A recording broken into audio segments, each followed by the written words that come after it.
સુદામદેવના લગ્ન થયા, ચાર છોકરા જન્મ્યા. ખાવા માટે ધાન નથી સાહેબ, અને જયા છે નકલીનું 4 ઘરમાં ખાલી વિદ્યાવૃત્તિ કરે છે. જે ઘરમાંથી મળી જાય અમે સંતોષ મારી લઈએ છીએ. એક દસો ક્યાંય વિદ્યામાં મળ્યું નથી. એની પત્નીનું નામ છે સુશીલા. એવી દુઃખની પરિસ્થિતિમાં પણ પોતાના પત્નીનું અપમાન કરતા નથી. છોકરાને છે ભૂખા સોવડાવી દીધી છે. સમજાવે ત્યારે તમારા પાપા છે સુંદર ભોજન લઈને આવશે. બીજા દિવસે પણ ભિક્ષામાં કાંઈ મળ્યો નહીં અને ધુતકારવા લાગ્યા, આ ભગવાન હે વિધાતા, એવી દરિદ્રી કોઈને ન દેતા બાપ, અને દરિદ્રી દિવસ કોઈને છોકરા દેતા નહીં. અને અમે ભૂખ્યા રહી મારા છોકરાને કેમ ભૂખ્યા રાખી? અને રડતા રડતા કહેવા લાગે, હે સ્વામી, મેં સાંભળ્યું છે આપણે દરિદ્રીમાં કોઈ મિત્ર હોય તો આપણે સહાયક પૂછતા હોય, તમારો કોઈ મિત્ર નથી. જ્યારે મિત્રની વાત આવી ત્યારે મુખારવતી રીતે મારો એક બાલ સખા છે, બાલવતી છે, તેનું નામ કૃષ્ણ છે. કેવલો દ્વારકા દાદા કે એક મતને એ એકવાર સુરવાને બોલાવ્યું છે, સુશીલાને લેવા આવ્યો, સોનાના ઢગલા પર બેઠીને રડે. અને બહાર આવ્યો કહેવા લાગે, તમે તમારા મિત્રને મળવા જાઓ. સુદામદેવ ભૂતકાળ વાળા, હું મારા મિત્ર પાસે માંગવા જાઉં, કદાપી નહીં. એના તો માંગવાની નથી કે લોકો કોઈને દર્શન કરવા જાઓ. હું તો સમાધિમાં દર્શન કરી લઉં, મારે ક્યાંય જવાની જરૂર છે? તમે તો કરી લ્યો, મારે દર્શન કરવા જાઓ. સુદામદેવ કહેવા લાગે, સુશીલા મિત્રને ત્યાં, ગુરુને ત્યાં, ભગવાનને ત્યાં, પિતાને ત્યાં ખાલી હાથ જવાય, કંઈક ને કંઈક સોગાત લઈ જવું જોઈએ. આપણે આગલા દિવસે ફોન થઈ ગયો, ફૈવા આવી રહ્યા છે. ભાઈને દીકરાને ખબર પડી ફૈવા આવી રહ્યા છે, ફૈવા આવવાના છે, ફૈવા આવવાનું કઈ લાવવાનું છે. અને ફૈવા તો ગયા ને ખેતર પાસે નથી. આપણા ભત્રીજાને કેટલા મિત્રો નથી, મારા ફૈવા આવવાના છે, ફૈયા આવવાના છે, કઈ લાવવાનું છે. ફઈ ગયા પણ કઈ લઈ ગયા નહીં, ખાવા માટે ગરમો માન મદદ થઈ જાય છે. એ રીતે મિત્રને ઘરે ફરી કંઈક ને કંઈક સોગાત લઈ જાય. 3 મુઠ્ઠી તાંદૂળ દીધા સાહેબ, બીજાને કરતી નવી કોથળીમાં રાખે નહીં, ભાંગેલી કોથળી, ફાટેલી કોથળી. અને હાવ ફાટેલી ધોતી જે પહેરી રાખી છે, એ બીટીને આ ધોતીને બીટીને સારામાં દબાવી અને લાકડી ટેકી કે સુદામદેવ ચાલવા લાગે, હે કૃષ્ણ કરતા કરતા રહી. એ ચલે શ્યામ સુંદર સે મિલને સોદામા,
અને કેવા લાગ્યા, અરે દ્વારપાલો કનૈયા સે કહ દો મિલને સુદામા કરીવા ગયા.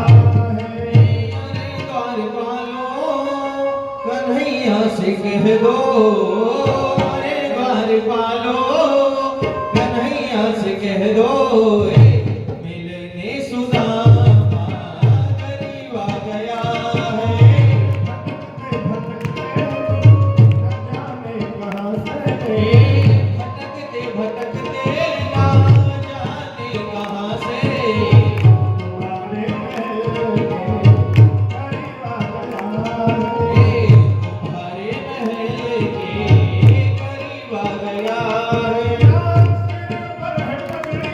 Yeah.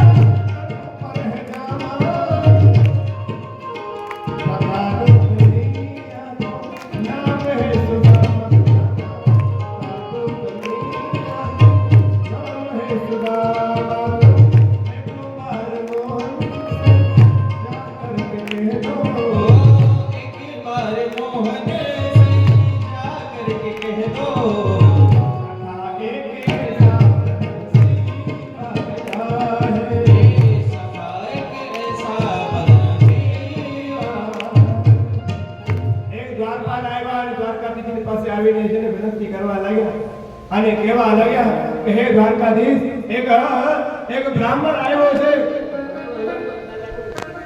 એક દ્વાર ઉપર કોઈ ભિખારી આવ્યો છે કોઈ બ્રાહ્મણ જેવો લાગે છે હારતા નથી એક ફાટલી ધોતી પહેરી રાખી છે ઈ વીટી રાખી છે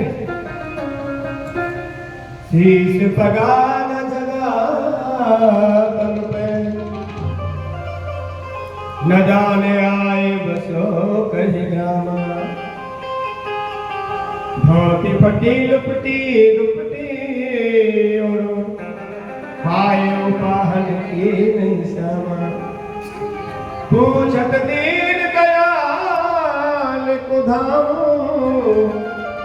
बतावत आपનું નામ સુદામા यार सुदामा नाम સાંભળો ત્યાં તો દ્વારકાધીશજી ઉભા થઈ ગયા દોડવા પડ્યા એ ભૈયા સુદામા ઓની માહિતી છે ને લાકડી પડી ગઈ સુદામાની અને બેટી પડે હે ભૈયા બેટી પડ્યા દેશ તો તે હિતોડે ચલે આए મોહન લગાયા ગલે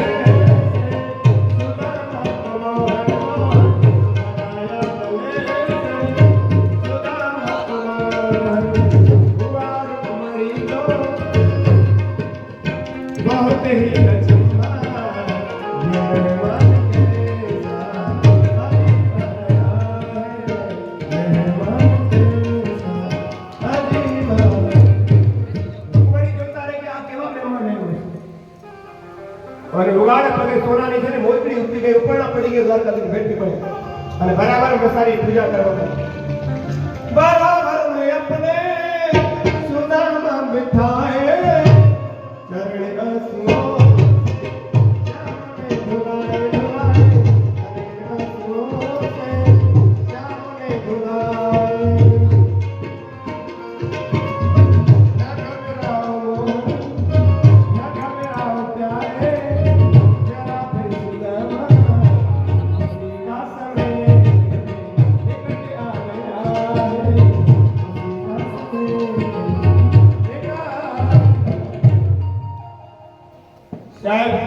ચરણો છે ને આજે જલ્દી છે ને આજે એના ચરણ પગાડ્યા ચરણો તપતી અને આખા દ્વારપાલે કે જાઓ આ મારી દ્વારકાપુરીમાં ચાટો આજે મારી દ્વારકાપુરી છે ને પવિત્ર થઈ ગઈ છે ખૂબ પૂજન કર્યું નવા કપડા પહેરાવ્યા સ્નાન કરાવ્યો અને ખૂબ સુંદર જમાડ્યા અને રાત્રે છે ને આજે ચરણ દબાવ્યા ઠાકોર ઉતાર્યું અને બધા પૂજન કરવા લાગ્યા છે જોતા રહી ગયા આ કેવા મહેમાન બીજા દિવસનું સવાર થયું नाश्तो पानी કર્યો કલેવા કરીને બેસે અને અનંતથી વાત કરવા લાગે ભૈયા આપણે કેટલા વર્ષે આજે ભેગા થયા છે આપણે સાંદીપણી ગુરુ રીતે મળતા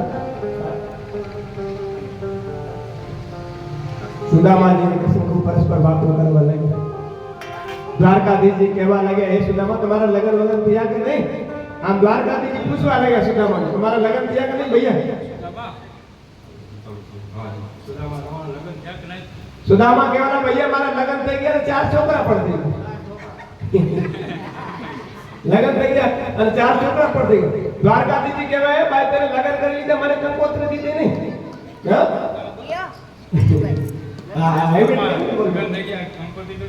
સુદામાજી બિચારા ગળગળા થઈ ગયા ભૈયા તમારી દ્વારકાપુરી બહુ છેટી હતી માફ કરજો અટાણી માન અઠવાડિયે માફ પડે તમને કંકોત્રી દેતા છે ને એ બોલાઈ ગયું કંકોત્રી ન પહોંચાડી શકે માફ કરો પછી સુદામાનો વારો આવ્યો કે ભૈયા તમારા લગન થયા કે નહીં દ્વારકાધીશજી કે વાત આપે છે તારી 22 છે કા કે મારે એક વાર નહીં અનેક લગન થયા સુદામા કેવા લાગે ભૈયા મેં તો એક વાર લગન કર્યો કંકોત્રી દેતા હાલો ભૂલાઈ ગયું નો પાછો મેં એટલા લગન કર્યા મને ક્યારે કે કંકોત્રી નો મોકલાઈ દ્વારકાધીશજી કેવા લાગે ભૈયા માફ કરજો હું પરણવા ગયો તો મારા બાપુજીની ખબર કંકોત્રી છપાવતો તો ને દઉં ભાઈ કંકોત્રી છપાવવાનો વારો આવ્યો ને આ રૂપડી છે ને આમ હાથ કરીને કે આ રૂપડી બગાડીને લાવ્યો છે આ રૂપડી બગાડીને લાવ્યો કંકોત્રી છપાવી તો મને થઈ ગયું સુદામા કે ભૈયા કઈ વાંધો નહીં મેં તમને આમંત્રણ દીધું નથી તમને મને દીધું નથી હિસાબ શું મારા ભાભી ને મારા છોકરાઓને કેમ કે બાકી બધા નીકાળે 3 દિવસથી દુકાન છે તો કે નીકાળે છે દ્વારકાધીશજી સમજી વાહ મિત્ર 3 દિવસથી છોકરાઓને ખાધું નતું એ એમ કીધા છે સમજી ગયા છે અને એક મિનિટમાં સાહેબ સમજી ગયા ને કહેવા લાગ્યા તો મારી ભાભીને મારા માટે કંઈક મોકલ્યો હશે સોગાત. અને જ્યારે સોગાતની વાત આવી ત્યારે સુદામાજી ઉભા થઈ ગયા ભાઈ બોલા તાંતર જવાબી આવ્યા કે આ સોનાની દ્વારકાપુરી આ ભગવાનને કેમ દેવું શરમા પડે. અરે દ્વારકાધીશની શક્તિ કઈ છે. અરે દ્વારકાધીશ છે ને ગલગલિયા કરવા લાગે. દ્વારકાથી ગલગલિયા કરી કોઈ ના ના અમે કાઈ નથી ભૈયા કાઈ નથી. અરે તમને છે ને પોટલી ખેંચી લીધી છે દેતા. આ જો તમારી ભાભીનો સોગાત નથી અને બોલીને જોવા લાગ્યા. મારી ભાભીને કેવા સુધાર કરે તાંડો દીધા. એ દામા મારે તો સુધાવે. જ્યારે મુક્તિ તાંડવ બોલ્યા થાય જોયા થાય તાંડવ વચ્ચે એક મુક્તિ લઈને એક લોક અર્પણ કર્યું. એક લોક અર્પણ કરી એક લોક કરે એક મુક્તિ ખાધો બીજો મુક્તિ ખાધો બીજો લોક અર્પણ કર્યો અને ત્રીજી મુક્તિ ખાવાને ખાધો રૂકમણીને હાથ પકડી લઈ. અરે રાજા લઈને નહીં મારા રસ્તે વિશ્વાસ લો અને રૂકમણીજીને આંસરે તાંડવ લઈ લીધા અને આનંદથી બેસ્યા. મારા રસ્મે વિશ્વાસ ના થોડી પ્રસારી સમાજ માટે લેવા જોઈએ અને મનમાં કહેવા લાગ્યા રંગ ને છે રાજા બનાવે છે રાજા બની પોતે રંગ પડે છે બધું દઈ દે છે મારા માટે શું થઈ શકે.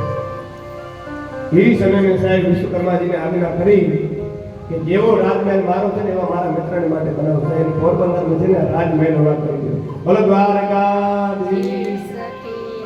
ત્યાં સુધી રિયાન 5મા દિવસે સુદામા કહેવાના ભૈયા હવે તમારે જવું હતું તમે કે જાઓ બાપા કોણ ના પડે. સુદામા તો કહેવાના આપણે એક વાર કહેતા નથી હજી રોકાઈ નહીં. દ્વારકાધીશ સમજે છે મેને લીલા લઈને કરે કે મને કાનો કાને ખબર પડવા દીધી નથી. જો એક દોષ બધાને દોષ ને તો એનાથી દોષ મને પડશે. સુદામાજી બિચારા જવાની તૈયારી કરવા લાગ્યા. બધા રાણીઓ પગે લાગવા લાગ્યા આશીર્વાદ લેવા લાગ્યા. સુદામાજી ભાઈ આ પછી આશીર્વાદ લેવા મળ્યા. સુખ શાંતિ ભવા પત્રવતી ભવા હા ચિરંજીવી ભવા તમારે વાડીએ છે ને તપાસ થાય ને માંડવી થાય 500 મણ જીરો થાય તો બધા આશીર્વાદ લઈ લીધી સુદામાના અને દક્ષિણા દઈ રક્ષાવાદ કરી આશીર્વાદ બધા લેતા બધે ચાંદલા કરી બધા આખા દ્વારકાપુરી લોકો સુદામાથી આશીર્વાદ લઈ ગયા અને 5મા દિવસે આજે સુદામાજીને અહીંયાથી વડાવવામાં આવશે. તો આજની કથા અહીંયા રાસની સાથે વિરામ દઈશું. સુદામા અને દ્વારકાધીશની સાથે રાસ રમશે. દ્વારકાનો નાથ મારો રાજા રણછોડ છે એને મને માયા લગાડી દીધી સાહેબ. તો અત્યારે પૂજન કરી લો આશીર્વાદ લઈ લે બધા. સુદામાજી એમની દક્ષિણા લેતા રહીએ આશીર્વાદ દેજો બધાને. બધાને ઘરે સુખ શાંતિ આવે બધાને ઘરે બે લાલી આવે ને એક લાલો આવે. કપાસ ને જીરા ને ઢગલા થઈ જાય. માંડવી તો 20 ખંડની થાય. હાલો ઘણા પ્રાંત બતાવવા માટે પ્રયત્ન કરો આશીર્વાદ લઈ લીધું. અને આજ બપોર પછીની કથા 3 વાગે ચાલુ કરવામાં આવશે અને 5 વાગે વિરામ લેવામાં આવશે. પછી પદયાત્રા થશે. જે કોઈ